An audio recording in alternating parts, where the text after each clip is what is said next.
Ven Espíritu Santo, inflama nuestros corazones en las ansias redentoras del corazón de Cristo, para que ofrezcamos de veras nuestras personas y obras en unión con Él por la redención del mundo. Señor mío y Dios mío Jesucristo, por el corazón inmaculado de María me consagro a tu corazón y me ofrezco contigo al Padre en tu santo sacrificio del altar. Con mi oración y mi trabajo, sufrimientos y alegrías de hoy, reparación de nuestros pecados y para que venga a nosotros tu reino. Te pido en especial por el Papa y sus intenciones, por nuestro obispo y sus intenciones, por nuestro párroco y sus intenciones. Oh Señora mía, oh Madre mía, yo me ofrezco del todo a ti. En pleno de mi filial afecto te consagro en este día mis ojos, mis oídos, mi lengua y mi corazón. Una palabra todo mi ser, ya que soy todo tuyo, oh Madre de bondad. Guárdame y defiéndeme como cosa y posesión tuya. Amén. Nuestra Señora de los Apóstoles ruega por nosotros. Vamos a lanzarnos a contemplar este Evangelio que continúa, el Evangelio de San Marcos, en el capítulo 10, donde van dando distintas indicaciones y donde el mismo Evangelio habla, esto cada vez está más roto, habla de la propia misión y dice así el Evangelio. Un Evangelio muy sencillo, muy breve. Pedro se puso a decirle: ya lo ves, nosotros lo hemos dejado todo y te hemos seguido. Jesús dijo: yo os aseguro, nadie que haya dejado casa, hermanos, hermanas, madre, padre, hijos o hacienda por mí y por el Evangelio, quedará sin recibir el 100 por 1. Ahora, al presente, casas, hermanos, hermanas, madres, hijos y hacienda, con persecuciones, y en el mundo venidero, la vida eterna. Pero muchos primeros serán últimos, y los últimos primeros. A mí me parece que es muy bonito porque, por un lado, se ve un San Pedro muy gracioso, al que le preocupa, una cosa es dejar y otra cosa es perder. San Pedro, a mí me hace gracia porque al final parece judío y quiere hacer negocio en el seguimiento de Cristo, ¿no? Y le parece que él ha arriesgado mucho, que él ha apostado la vida, y entonces, si yo he arriesgado mucho, ¿cómo me voy a quedar? ¿Qué me va a pasar? ¿No? O sea, hay una inquietud, ¿no?, de qué va a pasar, ¿no? Dice: ya ves que nosotros lo hemos dejado todo y te hemos seguido. Esta frase de San Pedro a mí me hace pensar mucho, la verdad. Lo hemos dejado todo y te hemos seguido, porque cuando uno reflexiona, sí, efectivamente San Pedro dice que dejó las redes y la barca y siguió a Jesús, ¿no? Lo que pasa es que cuando luego llegamos al final del Evangelio, cuando lleguemos al capítulo 21, dice Pedro: me voy a pescar. Oye, y tenía las redes y la barca. Entonces, yo pienso, ¿hasta qué punto Pedro de veras ha dejado todo, ¿no? O sea, solo puede ser colmado aquel que se entrega de verdad, ¿no? Entonces, si no hay una entrega seria, verdadera, lo que hace Pedro es un paripé. Lo hemos dejado todo y te hemos seguido, ¿no? O sea, hasta ahí lo hemos dejado todo, bueno, y te hemos seguido. ¿Te hemos seguido? Sí, pero la barca estaba bien atracada en la orilla, ¿no? Bueno, no lo sé, ¿no? No lo sé. De hecho, Jesús no entra en el juego de Pedro de decirle: oye, eres un hipócrita, porque mucho dejarlo todo, pero lo has dejado bien atracada en la orilla, bien custodiada. Bueno, el caso es que luego la tiene. Y es que soltar las riendas de nuestra vida del todo, yo creo que nos cuesta mucho. El que de verdad Jesús sea el único anhelo de mi vida, el que de verdad el Señor sea, el vivir de veras, nos cuesta mucho. Yo creo que nos cuesta mucho. Porque siempre tenemos un puntito como de buscarnos a nosotros mismos, de proteger nuestra entrega, de no terminar de lanzarnos. Siempre hay un puntito peligroso. A mí me inquieta esto, ¿no? Lo hemos dejado todo y te hemos seguido. ¿Más Jesús? ¿No? Dice, y entonces el Señor le dice, ¿no? Yo os aseguro. Y entonces aquí dice esa lógica del que deja y el que coge, ¿no? Dice, yo os aseguro que quien haya dejado, y se pone a decir cosas, ¿no? Y hay una cosa que parece que es lo mismo. Dice: a quien haya dejado casas, padres, hermanos, madre, padre, hijos o hacienda, por mí, por el Evangelio, recibirá 100 veces más en esta vida.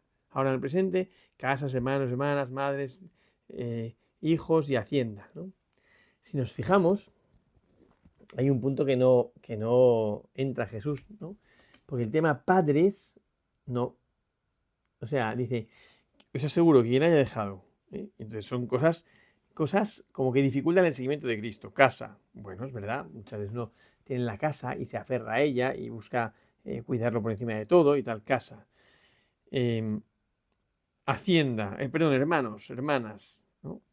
Quien sale de los suyos. Madre, padre. Madre, padre. Madre, padre. Hijos o hacienda por mí por el Evangelio recibirá 100 veces más, ¿no? Y luego no dice lo del padre, porque no recibirá 100 veces padre. O sea, no olvidemos que cuando aparece un afecto como el de Jesucristo, algo que merece tanto la pena en nuestra vida, exige una respuesta total, ¿no? Nosotros estamos acostumbrados a dar respuestas parciales, a no entregarnos del todo. Estamos muy acostumbrados a hacer compartimentos, ¿no? Y entonces uno se entrega puntualmente en algunas cosas, pero no se entrega del todo, ¿no? Y el compartimento dificulta la entrega de veras, porque estoy entregando una parte de mí, ¿no? Y, o sea, nosotros muchas veces queremos seguir dominando nuestra vida, y los momentos puntuales que me sobran, pues se los ofrezco al Señor y ya está, ¿no? Y no es así, no es así. O sea, el seguimiento de Cristo implica una totalidad, una exigencia absoluta. Implica que sea el único afecto de la vida, el único afecto de la vida. Por eso es necesario posponer. Os aseguro que el que haya dejado, que nadie que haya dejado casa, hombre, la casa siempre es un referente, es el lugar de la intimidad, la casa es el lugar de la seguridad, donde uno la ha protegido. Bueno, pues de repente uno tiene que dejar la casa y la casa implica pues una desprotección, ¿no? Nadie que haya dejado hermanos, casa, perdón, hermanos y hermanas, ¿no? Hermanos y hermanas. Hermanos y hermanas son el referente en el cual me muevo y me entiendo y me viven y como viéndoles a ellos me comprendo a mí mismo, ¿no? Todos los hermanos también, hermanos y hermanas, que son mi referente. Vivo en medio de los hermanos y las hermanas, ¿no? La iglesia es necesaria que haya hermanos y hermanas, ¿no? Bueno, pues quien haya dejado casa, hermanos o hermanas, madre o padre. Madre o padre es sueltas las riendas de tu origen. Sueltas las riendas de tu origen. Esto nos cuesta muchísimo. Porque no quiero soltar, quiero yo dominar la vida, ¿no? O sea, no puedo renunciar a mi historia, ¿no? Entonces, padre o madre, dejar padre o madre, en el fondo es aceptar, pues eso, que me quedo como desprotegido, desvalido. Madre, padre. Hijos también, es el otro vínculo igual de afectivamente fuerte que el de los padres, ¿no? Hijos. Hacienda por mí, por el Evangelio, ¿no? Toda su fortuna, todo el plan de vida, todo su proyecto. O sea, es necesario soltar las riendas de nuestra historia, es necesario no querer adueñarme. Nosotros nos cuesta mucho porque nos posicionamos en la vida y una vez que me posiciono en la vida, abrazo la vida, acaparo la vida. Entonces, ya la vida me la garantizo yo solo, ¿no? Y dejar que otro me lleve, esto es más difícil, esto es más difícil. Eso de hacer lo que Dios quiere, que decía San José María Rubio, está muy bien. Pero cuando es querer lo que Dios hace, esto ya está más difícil, ¿no? Porque se nos cuela, porque nos cuesta entregarnos de veras, nos cuesta mucho, ¿no? Nos cuesta vivirlo en serio, nos cuesta mucho, ¿no? Entonces dice, quien ha dejado todo esto por mí y por el Evangelio, como lo acordaron de San Juan Pablo II, cuando en Cuatro Vientos decía, en Colón decía, merece la pena dar la vida por la causa del Evangelio, en la misa, es que es tan bonito esto, merece la pena dar la vida por la causa del Evangelio, ¿no? O sea, el Evangelio tiene una potencia tal que atrae y que nos llama, ¿no? Y entonces uno se entrega por ahí, ¿no? Se entrega por ahí, ¿no? Por mí, por el Evangelio, nadie quedará sin recompensa, sin recibir el 100 por uno. Ahora, en precariedad, ahora de una manera como muy endeble, ¿no? Pero ya implica un cumplimiento, casas, hermanos, hermanas, madres, hijos y hacienda con persecuciones, ¿no? Es bonito porque el Señor no había prometido esto y ahora lo promete, ¿no? Esa batalla por la propiedad, sí, O sea, ¿qué hacemos? ¿Nos aferramos a las cosas o entregamos las cosas? Y al final, a mí me parece que el tema es clave, ¿no? Que es dónde se aferra mi corazón. Eso es tan bonito. ¿Dónde se aferra mi corazón? Yo estoy convencido, y cada vez lo pienso más, ¿no? Que el problema de la vida cristiana y del apostolado, no, de la vida cristiana sobre todo, es ser libre. Es ser libre, ¿no? Para ser libres nos libró Cristo, ¿no? Y en ese camino de libertad es necesario no aferrarme a las cosas, ni a las personas, ¿eh? Que mi seguridad me la dé Jesucristo, que mi seguridad me la dé el vínculo con Cristo. Entonces, por eso te recibirá 100 veces más, ¿no? Pero no como dominio, no como una posesión egoísta, no como un adueñamiento, sino como un saborear. Vamos, esto es, yo recuerdo la primera convivencia que hice, la primera convivencia con matrimonios que hice, que se me ocurrió pues, no llevar nada, y bueno, fue una superabundancia. Entonces entendí que se verificaba este evangelio, que he recibido 100 madres, hermanos, hermanas, casas, ¿no? Y la vida eterna, ¿no? Pues se recibía 100 veces más, ¿no? El 100 por 1. Ahora, al presente, casas, hermanos, hermanas, ¿no? Todas estas cosas, ¿no? Donde efectivamente hay una bendición del Señor. El Señor hace que en la iglesia nos queramos de tal manera que nos cuidemos, madres, hijos, hacienda, ¿no? Todo eso con persecuciones, ¿no? Cuando hay una amistad de veras en la iglesia, uno participa de esto. Y al final comparte todo, incluso la madre, ¿no? Casas, hermanos, tal, madres y hacienda con persecuciones. Y en el mundo venidero, vida eterna. Yo creo que esto, en el mundo venidero, vida eterna, es muy bonito porque a veces nos quedamos solo con el mundo presente, ¿no? El mundo puntual, actual que vivimos, pero aspiramos al mundo venidero, ¿no? O sea, hoy que celebramos este día en el que buscamos que sea el Señor el que se manifieste en nuestra vida, que sea el Señor la posesión del corazón. Entonces, teniendo al Señor, eso es lo que dice el Salmo, Señor mi pastor, nada me puede faltar. Teniendo al Señor, nada me puede faltar, lo tengo todo. Lo tengo todo. Casas, padres, no padres, no. Casas, madres, hermanos, tal, tal, tal. Y en el mundo venidero, vida eterna. Que esto es muy bonito porque en el fondo es vivir el colmo del don, o sea, el Señor ya nos ha colmado, ¿no? Vivir el colmo del don, pero como promesa de eternidad. Esto yo creo que es muy bonito. Como promesa de eternidad. Y en el mundo venidero, vida eterna. Vida eterna, ¿eh? O sea, el Señor quiere dársenos. La lógica del don en Dios es que Él anticipa su entrega en las cosas que nos da, pero Él se nos quiere dar, Él, ¿no? Pero esto es una cosa preciosísima. Mi corazón está hecho para acoger el don de Dios que se me entrega, ¿no? Entonces, Él se me quiere dar, ¿no? Con persecuciones en esta vida, aquí con persecuciones, porque estamos en un mundo imperfecto. En el mundo venidero, vida eterna en plenitud. En plenitud, ¿no? O sea, uno ya puede gozar anticipadamente de esa vida eterna en plenitud, ¿no? Dice, pero muchos primeros serán últimos y los últimos primeros, ¿no? Claro, porque muchos creen que están siendo bendecidos por Dios y no, están últimos, y muchos últimos serán primeros, ¿no? Es la lógica del reino de los cielos, yo creo, que se empieza a verificar ya como una promesa. Aquí, se entrega aquí ya y ahora, ¿no? Aquí y ahora. O sea, el Señor quiere dársenos, ¿no? El Señor quiere dársenos. A veces tenemos como la mentalidad de un evangelio o de una vida cristiana donde hay un Señor por ahí arriba al que mi vida le importa bastante poco y yo aquí estoy trabajando. No, no. El 100 por 1 aquí en la vida temporal, ¿no? Y en el mundo venidero, vida eterna, ¿no? O sea, porque lo que Dios quiere darnos en el fondo es lo que sacia, lo que colma el anhelo del corazón del hombre, que es la vida en plenitud, la vida eterna. Aquello para lo que fuimos creados, no hemos sido creados para la vida temporal. Y por muchos logros temporales que consigamos, que están bien, son interesantes, ¿no? Muchos logros temporales que consigamos dejan siempre un pozo de insatisfacción, un pozo de infelicidad. Y ese pozo de insatisfacción e infelicidad es lo que dice San Pedro. Bueno, ¿y qué me va a tocar? Dice, aquí en el mundo, con persecuciones, y en el cielo vida eterna. Y en el mundo venidero, vida eterna. ¿Mm? Y es así. Ya estamos, ¿no? O sea, en camino de plenitud hacia el cielo, ¿eh? Dice eso, ¿no? Dice, y después vida eterna, ¿no? Pero muchos primeros serán últimos y muchos últimos primeros. Claro, aquí viene un tema muy serio y es, Dios está ofreciendo vida eterna, Dios te está ofreciendo todo, ¿lo vas a coger o no?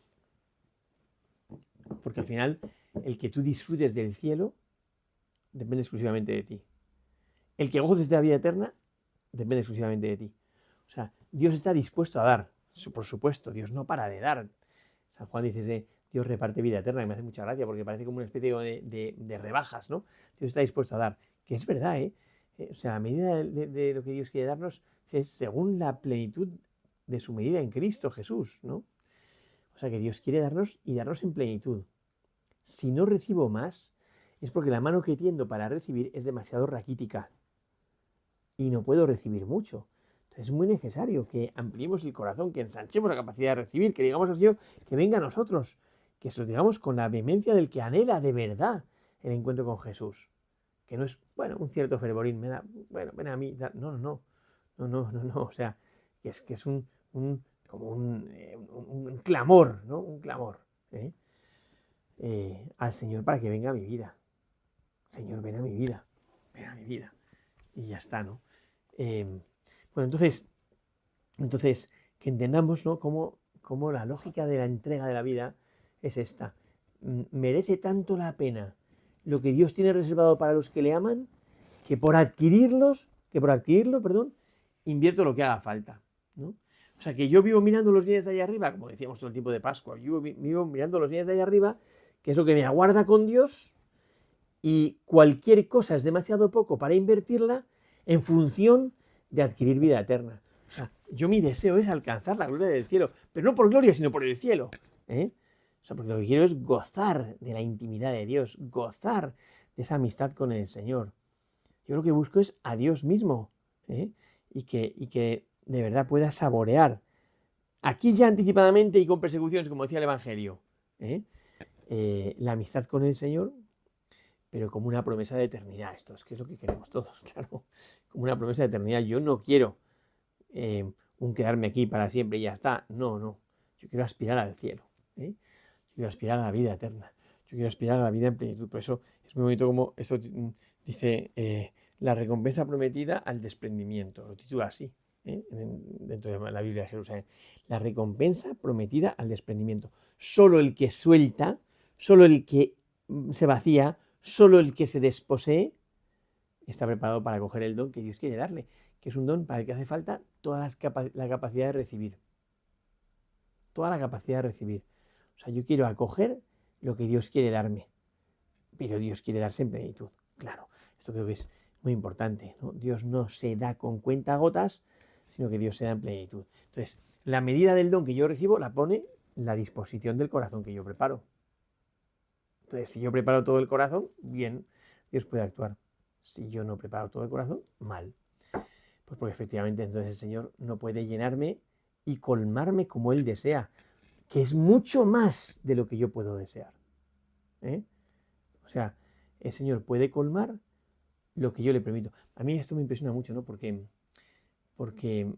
es que hasta para darnos el don de Dios, Él quiere respetar nuestra libertad. Eso me impresiona mucho lo en serio que Dios ha tomado mi libertad. Porque efectivamente ha querido colmarme. Ha querido colmarme. Entonces, en la edad venidera, vida eterna. Pero para eso hace falta que yo le permita al Señor que me llene totalmente, que yo no me encierre en mí mismo, que yo no me proteja, sino que de verdad abra el corazón para que Dios pueda ser el único que sacia el anhelo que hay dentro de mí, ¿no? El único que que llena de verdad como ese vacío existencial que se queda dentro de mí. Y que el vacío existencial solemos intentar atarlo a un montón de cosas para ver si distraigo que está vacío. Y lo que pide el Evangelio es vacíate de todo para que de verdad estés dispuesto a que solo el Señor sea el que pueda colmarte, a que solo el Señor sea el que de verdad pueda llenarte y darte el sentido de aquello para lo que caminas, que no es otra cosa que el cielo. Gloria al Padre, al Hijo y al Espíritu Santo, como era en el principio, ahora y siempre, por los siglos de los siglos. Amén.